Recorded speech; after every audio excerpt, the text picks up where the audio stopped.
এক সপ্তাহ আগে হাইড্রোলিক জ্যাক দিয়ে বহুতল উঁচু করতে গিয়ে হেলে পড়ে বাঘাযতীনের বিদ্যাসাগর কলোনির বহুতল। মঙ্গলবারই বিল্ডিং বিভাগের অভ্যন্তরীণ তদন্তের পরিপ্রেক্ষিতে বাড়ি বিপর্যয়ের রিপোর্ট জমা পড়ে কলকাতা পুর সংস্থার কাছে। 23শে জানুয়ারি পর্যন্ত পুলিশ হেফাজতে প্রমোটার সুভাষ রায়। অন্যদিকে শোকজ নোটিশ ধরানো হয়েছে 2 ইঞ্জিনিয়ারকে। গার্ডেন রিচের ঘটনার পরই শোকজ করা হয়েছিল পুরসভার 3 ইঞ্জিনিয়ারকে। এবার 2 ইঞ্জিনিয়ারকে শোকজ করায় মাথায় হাত বামেদের ইঞ্জিনিয়ার সংগঠনের। অভিযোগ নিয়োগ নেই, এদিকে একের পর এক শোকজ। প্রপার ম্যানিং যদি থাকে, প্রপার ওয়ার্কলোড থাকে, তাহলে মাননীয় মহানাগরিক যা চাইছেন সেটা নিশ্চিতভাবে ইঞ্জিনিয়ার দিতে প্রতিশ্রুতি। বেশিরভাগ সময়ই কাটছে বিল্ডিং ডিপার্টমেন্টের কোর্টে। সাব ইঞ্জিনিয়ার, অ্যাসিস্ট্যান্ট ইঞ্জিনিয়ার সকাল থেকে রাত্রে অবধি কোর্টে পেপার ওয়ার্কস নিয়ে ব্যস্ত। কখন যাবে তারা? এত বেআইনি নোটিশ ডিটেক্ট করা, তার ডিসকেচ করা এবং কোর্টে গিয়ে সাক্ষী সাবুত করা।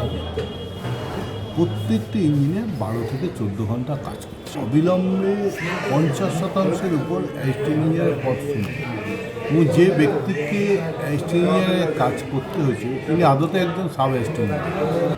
1985 সালে ইনফ্রাস্ট্রাকচার দিয়ে আপনি যদি 2025 সালে কলকাতা শহরের পরিষেবা শূন্য পদ আছে এখন 50% অ্যাসিস্ট্যান্ট ইঞ্জিনিয়ার এবং 25% সাব অ্যাসিস্ট্যান্ট ইঞ্জিনিয়ার পদ শূন্য আছে। গার্ডেন রিচের ঘটনা 12 জনের মৃত্যু থেকে বাঘাযতীন বাড়ি বিপর্যয়। উত্তর কলকাতার বুকে একাধিক বেআইনি নির্মাণ নিয়ে সরব বামফ্রন্টের প্রতিনিধি দল।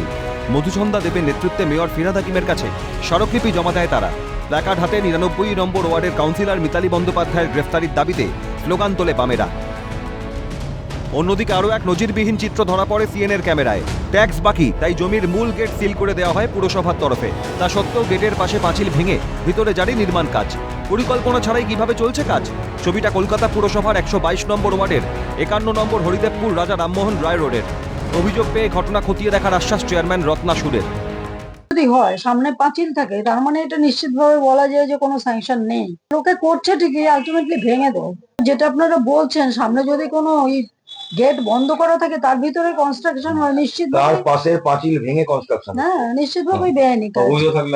নিশ্চিত, অবশ্যই মানুষের লোভের জন্য অনেকটা এটা হয়, কিন্তু যেটা আমাদের নজরে আসবে সেটাকে আমরা রেয়াত করবো না। এই ব্যাপারে আমরা একদম zero tolerance. Garden Reach Baghajatin Entally বউবাজারের ঘটনা থেকেও শিক্ষা মেলেনি। দিকে দিকে প্রশাসনের চোখে ধুলো দিয়ে মাথা তুলে দাঁড়াচ্ছে একের পর এক অবৈধ বাড়ি, যার খেসারত দিতে হচ্ছে আম জনতাকে। তদন্ত তড়িঘড়ি পদক্ষেপের পরেও হুঁশ ফিরছে কি? খালিদ জামাল ও রাজীব নস্করের রিপোর্ট, ক্যালকাটা নিউজ।